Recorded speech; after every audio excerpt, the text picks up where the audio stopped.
The Trump campaign's reaction to today's news that the FBI is looking at newly found emails that might impact the Hillary Clinton email case. A Donald Trump rally is set to begin momentarily in Cedar Rapids, Iowa. We'll go straight to it when Trump takes the stage. But in the meantime, joining us now from Trump campaign headquarters in New York City, his campaign manager, Kellyanne Conway. Kellyanne, Hillary Clinton, less than about an hour ago, said this is factored in. This email, this new reinvestigating Hillary Clinton, is it factored in for the voters? No, it's not factored in. That's kind of weak spin on her part. And the reason it's not factored in is it's a separate investigation.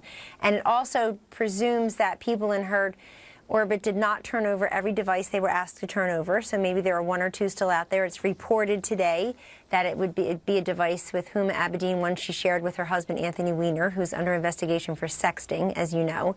And it also, the idea that somebody who is seen by 2/3 of America as not honest and not trustworthy would say, oh, voters have already factored this in, I'm good, really shows how out of touch she is with her major problems in winning this race. If you have people who are already questioning your veracity, questioning your fitness to lead, if you're under your second FBI investigation in the same year, then you do have a problem, a corruption and an ethics problem. And that's really been dogging her all along. We know that. When you look at who the undecided voters are in the Fox News poll from last week, Eric, they would be Trump voters. They're 13% independent, 10% white men and white women without a college degree, 9% rural voters, and 7% of undecided overall. They will come home to Donald Trump when they hear things like this because they'll say, you know what, I'm already reluctant and hesitant to vote for Hillary Clinton, and this confirms my worst suspicions. Plus, Donald Trump's out there talking about defeating ISIS, creating jobs, renegotiating really bad trade deals, and repealing and replacing Obamacare. This is what I want to ask you. So you've had a couple of major gifts thrown into your lap this week. You have the White House acknowledging the fact that Obamacare premiums are skyrocketing, and then you have this. How does Donald Trump stay focused on message and not chase a rabbit down the rabbit hole? Well, he is. He's about to give his third of 3 speeches today where he talks about repealing and replacing Obamacare. He talks about specifically about the hike in premiums, somewhere like in Arizona, maybe even more than 100% increase hike. Other states like Pennsylvania, New Hampshire, North Carolina, they're coming out with what their hikes will be. And Obamacare is still the best example we have of how intrusive, invasive, expensive, and expansive the federal government becomes in our lives.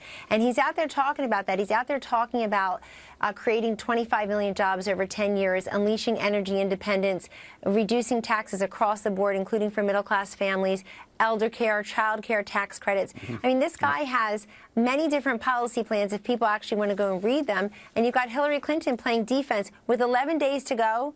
A woman who reportedly did focus groups and polling 2 years before the election is not going to be able to figure out a plan B here, I promise you. And you're a pollster, too, by trade. Is this enough to change the momentum to tighten the polls or even flip them? Well, the momentum has been changing. Our internal polls this week showed great improvement, particularly among self-identified Republicans, soft Republicans, independents, and a couple of other groups who were in the more undecided category, say 2.5 weeks ago. The other thing you're seeing is in national polls like the ABC News Washington Post poll, Donald Trump was -12 on Sunday. Today he's -4. I think that poll will continue to go in his direction. We like the momentum, the trend lines, and we like the fact, Eric, that despite everybody saying the race is over, she won, he still gets these historically large crowds, and he still is able to take his message to the voters. He wrote a $10 million check to himself today. The polls are tightening, and Hillary Clinton's on defense. It's a good day. Kellyanne, I got to leave it right there. Thank you very much. And joining us now from Phoenix, Democratic Congressman Ruben Gallego, a Clinton campaign senator. Congressman, heavy lifting this week, especially today. This is a big bombshell story.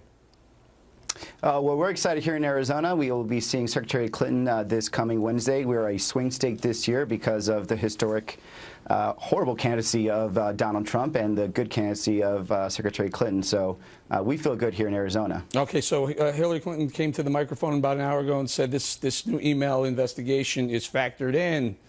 You buying that?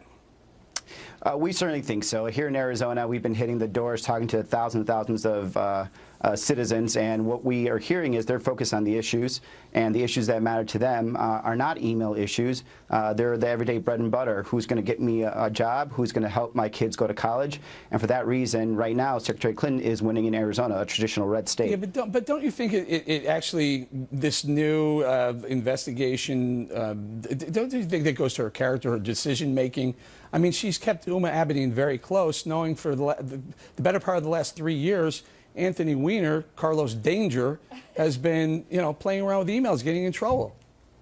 I think it's just unfair for this to be characterized as it is right now.